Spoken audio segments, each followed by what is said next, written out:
Rebuilding Sri Lanka திட்டத்தின் கீழ் அனர்த்தத்தினால் முழுமையாக சேதமடைந்த வீடுகளுக்கு இழப்பீடு வழங்குதல் மற்றும் புதிய வீடுகளை நிர்மாணிக்கும் ப்ராஜெக்ட் 5 மில்லியன் திட்டம் ஆரம்பம். 2026 ஆண்டு இலங்கை வரலாற்றில் அரசு அனுசரணையின் கீழ் அதிகளவான வீடுகள் நிர்மாணிக்கப்பட்ட ஆண்டாகும். இலங்கை வரலாற்றில் எந்த சந்தர்ப்பத்திலும் ஆட்சியாளர்கள் இந்தளவு பாரிய இழப்பீட்டை வழங்கி மக்களை கவனித்துக் கொள்ள தலையீடு செய்ததில்லை. மக்களை கவனித்துக் கொள்ள வேண்டும் என்று முடிவு செய்த அரசாங்கம் இது. பாதிக்கப்பட்ட மக்களுக்கு முன்பிருந்ததை விடவும் சிறந்த வாழ்க்கை தரத்தை பெற்றுக் கொடுப்போம் ஜனாதிபதி. இலங்கை வரலாற்றில் அரசு அனுசரணையின் கீழ் அதிகளவான வீடுகள் நிர்மாணிக்கப்படும் ஆண்டாக 2026 ஆண்டு அமையும் என ஜனாதிபதி அனுரகுமார திசாநாயக்க தெரிவித்தார். அனர்த்தங்களினால் சேதமடைந்து சுமார் 20,000 முதல் 25,000 புதிய வீடுகள் நிர்மாணிக்கப்படுவதோடு வீடமைப்பு அதிகார சபையில் ஏற்கனவே திட்டமிடப்பட்ட 31,000 வீடுகளும் சேர்த்து இந்த ஆண்டில் மட்டும் மொத்தம் 50,000 முதல் 55,000 வீடுகள் வரை நிர்மாணிக்கப்படவுள்ளதாகவும் ஜனாதிபதி சுட்டிக்காட்டினார். ரீபில்டிங் ஸ்ரீலங்கா திட்டத்தின் கீழ் அனர்த்தங்களினால் முழுமையாக சேதமடைந்த வீடுகளுக்கு இழப்பீடு வழங்குதல் மற்றும் புதிய வீடுகளை நிர்மாணிக்கும் ப்ராஜெக்ட் 5M வேலை திட்டத்தை இன்று காலை 9ஆம் தேதி கல்நேவ பிரதேச செயலக பிரிவில் மல்பொலிகல பிரிவு அலுப்பத்தை கிராமத்தில் ஆரம்பித்து வைத்து உரையாற்றும் போதே ஜனாதிபதி மேற்கண்டவாறு தெரிவித்தார். டிட்வா சூறாவளியால் வீடுகளை இழந்த மக்களுக்கு வீடுகளை மீண்டும் நிர்மாணிக்கும் திட்டத்தின் முதல் கட்டமாக அனர்த்தத்தினால் முற்றிலும் வீடுகளை இழந்து அதே இடத்தில் தங்கள் வீடுகளை மீண்டும் கட்டக்கூடிய குடும்பங்களுக்கு வீடுகள் நிர்மாணிக்கப்படுகின்றன. அதன்படி அனுராதபுரம் மாவட்டத்தின் கன்னேவ, பலகல, பலகஸ்விவ, இவலோகம மற்றும் திரப்பனை பிரதேச செயலாளர் பிரிவுகளில் முற்றிலுமாக சேதமடைந்த 26 வீடுகளை புனரமைப்புக்கான இழப்பீடு வழங்கப்பட்டது. அத்தோடு புதிய வீடுகளுக்கான நிர்மாண பணிகள் ஜனாதிபதியின் தலைமையில் ஆரம்பித்து வைக்கப்பட்டன. இலங்கை வரலாற்றில் முன்னெப்போதும் இல்லாத வகையில் இவ்வளவு பாரிய நட்டஈடு வழங்கி மக்களை பாதுகாக்கும் நடவடிக்கையை அரசாங்கம் மேற்கொண்டிருப்பதாகவும் ஜனாதிபதி அனுரகுமார திசாநாயக்க கருத்து தெரிவித்துள்ளமை குறிப்பிடத்தக்கது. இதேபோல் மக்களுக்கு ஒரு சிறந்த வாழ்க்கை தரத்தை வழங்க வேண்டுமாயின் சிறந்த வருமானம், பிள்ளைகளுக்கு சிறந்த கல்வி, ஆரோக்கியமான வாழ்க்கை, ஒரு நல்ல வீடு மற்றும் மன அமைதி ஆகியவை அவசியம் என சுட்டிக்காட்டிய ஜனாதிபதி அந்த 5 விடயங்களையும் நிறைவேற்றுவதற்காக அரசாங்கம் அர்ப்பணிப்புடன் செயற்படும் என்று உறுதியளித்தார். இங்குரையாற்றிய ஜனாதிபதி அனுரகுமார திசாநாயக்க மேலும் தெரிவித்ததாவது: சுமார் 3 ஆண்டுகளுக்கு முன்பு மிகவும் மோசமான பொருளாதார அனுபவங்களுக்கு எமக்கு முகம் கொடுக்க வேண்டியிருந்தது. எரிபொருள், எரிவாயு இன்றி முழு நாடும் ஒரு பாரிய பொருளாதார வீழ்ச்சியை சந்தித்தது. அந்த பொருளாதார வீழ்ச்சி இயற்கை அனர்த்தத்தினால் ஏற்படவில்லை என்பதை நாம் அனைவரும் அறிவோம்.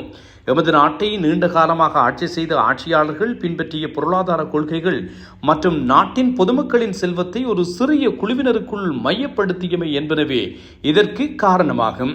திரைசேரியில் பெருமளவு பணம் சேகரிக்கப்பட்டாலும் மிகச் சிலருக்கு மத்தியில் தான் அந்த பணம் குவிந்திருந்தது. நாட்டின் பொருளாதாரம் வீழ்ச்சியடைந்ததற்கு இவை காரணங்களாகும். இதன் விளைவாகவே இலங்கை வரலாற்றில் முதன்முறையாக மக்கள் வீதியில் இறங்கி அதிகாரத்தில் இருந்த தலைவர்களை விரட்டியடித்தனர். நாம் ஒன்றிணைந்து ஒரு அரசாங்கத்தை உருவாக்கிய பின்னர் வீழ்ச்சியடைந்த நாட்டின் பொருளாதாரத்தை ஸ்திரப்படுத்துவதே எமது முதல் சவாலாக அமைந்தது. அதில் குறிப்பிடத்தக்க அளவு வெற்றியை நாம் ஈட்டியுள்ளோம். எமது பெற்றோர்கள் எதிர்கொண்ட கசப்பான அனுபவங்களை எமது பிள்ளைகள் எதிர்கொள்ளாத ஒரு நாட்டை நாம் கட்டியெழுப்ப வேண்டும். அவர்கள் அனுபவித்த துன்பங்களை எமது பிள்ளைகளுக்கு விட்டு செல்ல முடியாது. எனவே எமது பிள்ளைகள் சிறப்பாக வாழ்வதற்கு ஏற்ற ஒரு நாட்டை உருவாக்குவது எமது பொறுப்பாகும். நாட்டின் பொருளாதாரம் எவ்வளவு பலமாக இருக்கிறது என்பதிலேயே நாட்டின் பல விடயங்கள் தங்கியுள்ளன. நாடு பொருளாதார ரீதியாக வலிமையாக இருந்தால் பல விடயங்கள் சீராகும். பொருளாதாரம் வீழ்ச்சியடைந்தால் குற்றங்கள், ஊழல்கள் அதிகரித்து சட்டத்தின் ஆட்சி சீர்குலையும். இவ்வாறு ஜனாதிபதி தன்னுடைய உரையில் குறிப்பிட்டிருந்தமை சுட்டிக்காட்டத்தக்கது. எனவே பொருளாதாரத்தை வலுவாக கட்டியெழுப்புவதே மிக முக்கியமான விடயமாகும். அதற்காகவே நாம் படிப்படியாக பொருளாதாரத்தை வலுப்படுத்தி வந்தோம். 2025 ஆண்டு இலங்கையின் அனைத்து பொருளாதார காரணிகளிலும் அதிக மதிப்பை சேர்ந்த ஆண்டாக அமையும்.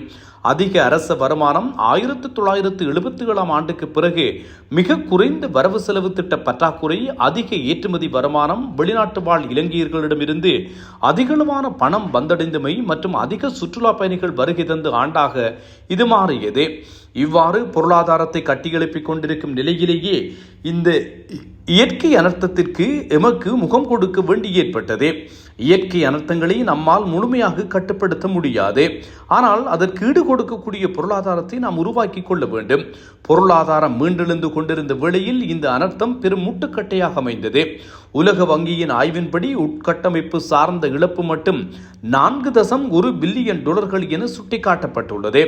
இதன் காரணமாக மீண்டெழுந்து கொண்டிருந்த பொருளாதாரத்திற்கு இது ஒரு பெரும் தாக்கமாகும்.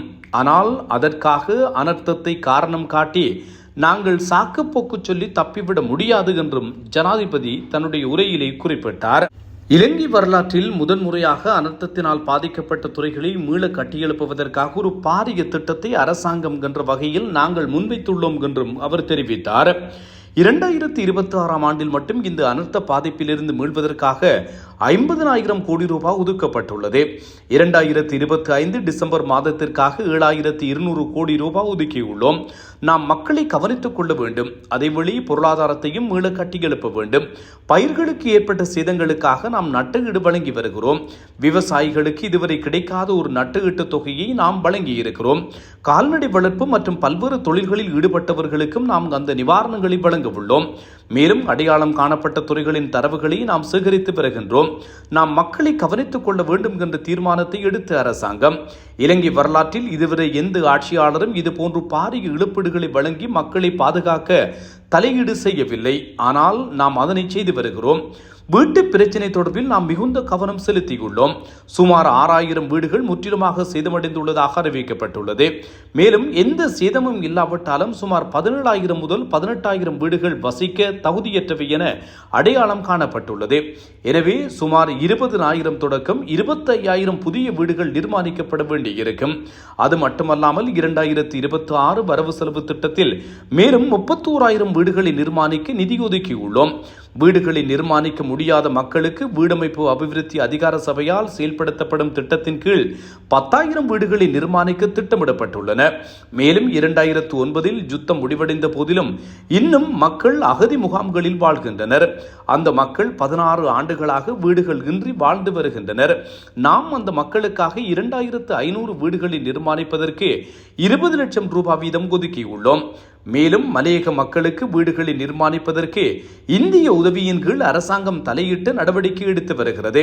அவ்வாறு 31,000 வீடுகளை நிர்மாணிக்க திட்டமிட்டப்பட்டிருந்த சந்தர்ப்பத்திலேயே இந்த அனர்த்தத்தினால் மேலும் 20,000 தொடக்கம் 25,000 வீடுகளை நிர்மாணிக்க வேண்டியுள்ளது. அந்த மக்கள் முன்பு இருந்ததை விட சிறந்த வாழ்க்கையை பெறும் வகையில் வீடுகளை நிர்மாணித்து கொடுக்கவே நாம் செயற்பட்டு வருகின்றோம். அதற்காகவே இந்த பணத்தை வழங்குகிறோம். எனவே விரைவில் வீடுகளை நிர்மாணிக்க நடவடிக்கை எடுக்குமாறு அந்த மக்களிடம் கேட்டுக்கொள்கிறோம். நமக்கு பல அடிப்படை தேவைகள் உள்ளன. நமக்கு சிறந்த வருமானம் தேவை. நமது பிள்ளைகளுக்கு தரமான கல்வி, ஆரோக்கியமான வாழ்க்கை, நல்ல வீடு, உள்ள நலம் ஆகியவை முக்கியமானவை. குறைந்தபட்சம் இந்த 5 விடயங்களையாவது நிறைவேற்றாமல் வாழ்வது கடினமானது. எனவே நமது அரசாங்கத்தின் முதன்மை நோக்கம் இந்த பணிகளை நிறைவேற்றுவதாகும். நீண்ட காலமாக நம் நாட்டின் கல்வி முறையில் சிக்கல்கள் காணப்பட்டன. பெற்றோருக்கு சுமையாகவும் பிள்ளைகளுக்கு வேதனையாகவும் உள்ள ஒரு கல்வி முறையாக அது இருந்தது. கல்வி முறை சிறந்ததாக இருந்திருந்தால் நமக்கு சிறந்த பலன்கள் கிடைத்திருக்கும். கல்வியியலாளர்கள் நீண்ட காலமாக இந்த கல்வி முறையில் புதிய மாற்றம் குறித்து கலந்துரையாடி வருகின்றனர். நாம் அந்த புதிய மாற்றத்தை ஆரம்பித்துள்ளோம். ஆனால் பல்வேறு அவதூறுகளையும் பொய்களையும் பரப்பி ஆதாரமற்ற விடயங்களை கூற தொடங்கியுள்ளனர். பிள்ளைகளுக்கு தரமான கல்வியை வழங்குவதே எமது நோக்கம். வறுமையிலிருந்து விடுபடுவதற்கு வழி பிள்ளைகளுக்கு சிறந்த கல்வியை வழங்குவதாகும். எனவே நமது பிள்ளைகளுக்கு சர்வதேச அளவில் அங்கீகரிக்கப்பட்ட தரமான கல்வியை வழங்க வேண்டும். யார் எவ்வாறு அந்த வேறுபாடுகளை தடுக்க முயற்சித்தாலும் நாம் அந்த வேறுபாடுகளை உருவாக்குவோம். நாம் இந்த வீட்டு திட்டத்தை இன்று செயற்படுத்துகிறோம். 31,000 வீடுகளை நிர்மாணிக்க நாம் ஏற்கனவே திட்டமிட்டிருந்தோம். இந்த வீடுகள் நிர்மாணிக்கப்படுவதன் மூலம் அந்த எண்ணிக்கை 50,000 தொடக்கம் 55,000 அதிகரிக்கும். அதன்படி இலங்கை வரலாற்றில் அரசாங்கத்தின் ஆதரவின் கீழ் ஒரு வருடத்தில் நிர்மாணிக்கப்படும் அதிக எண்ணிக்கையிலான வீடுகளாக இது அமையும். நமது நாட்டு மக்களுக்கு சிறந்ததொரு வீட்டை வழங்குவதே எமது எதிர்பார்ப்பாகும் என்றும் ஜனாதிபதி தெரிவித்தார். நிதியமைச்சின் செயலாளர் கலாநிதி ஹர்ஷன சூரியபிரம பேசுகையில், முழுமையாகவும் பகுதியளவிலும் சேதமடைந்த வீடுகள், வர்த்தக நிலையங்கள் மற்றும் விவசாய நிலங்களுக்கு உடனடியாக இழப்பீடு வழங்குவதன் மூலம் மக்களின் வாழ்க்கையை மீட்டெடுக்கும் திட்டத்தை அரசாங்கம் தொடங்கியுள்ளது. இந்த விடயத்தில் இன்று ஒரு முக்கியமான மைல்கல்லாகும். வெள்ளத்தால் பாதிக்கப்பட்ட வீடுகளை சுத்தம் செய்வதற்காக 25,000 ரூபாய் வழங்கியுள்ளோம். அதே போன்று 50,000 ரூபாய் கொடுப்பனவையும் வழங்கி வருகிறோம். மிகச்சிறந்த நிதி முகாமைத்துவத்தின் மூலம் திரைசேரியில் சேமித்த நிதியை பயன்படுத்தி நாட்டு மக்களுக்கு நிவாரணங்களை வழங்க அரசாங்கத்தினால் விரைவாக நடவடிக்கை எடுக்க முடிந்தது. அனுராதபுரம் மாவட்ட செயலாளர் ரஞ்சித் விமலசூரிய பேசுகையில், ஒரு வீட்டை நிர்மாணிக்க 50 லட்சம் ரூபாய் வழங்கப்படுகிறது. இது 3 தவணைகளாக வழங்கப்படுகிறது. இன்று முதல் தவணை தொகை வழங்கப்படுகிறது. முதல் தவணையாக 20 லட்சம் ரூபாவும், இரண்டாவது தவணையாக 15 லட்சம் ரூபாவும், அடுத்த கட்டத்தின் கீழ் 15 லட்சம் ரூபாவும் வழங்கப்படும். எனவே எந்த சந்தேகமும் வேண்டாம். ஒவ்வொரு சந்தர்ப்பத்திலும் வழங்கப்படும் பணம் குறித்த நோக்கத்திற்காக பயன்படுத்தப்படுவதை உறுதி செய்ய மேற்பார்வை மேற்கொள்ளப்படும். எனவே பயனாளிகள் வழங்கப்படும் இந்த பணத்திலிருந்து சரியான பலனை பெறுமாறு கேட்டுக்கொள்கிறேன் என்றார்.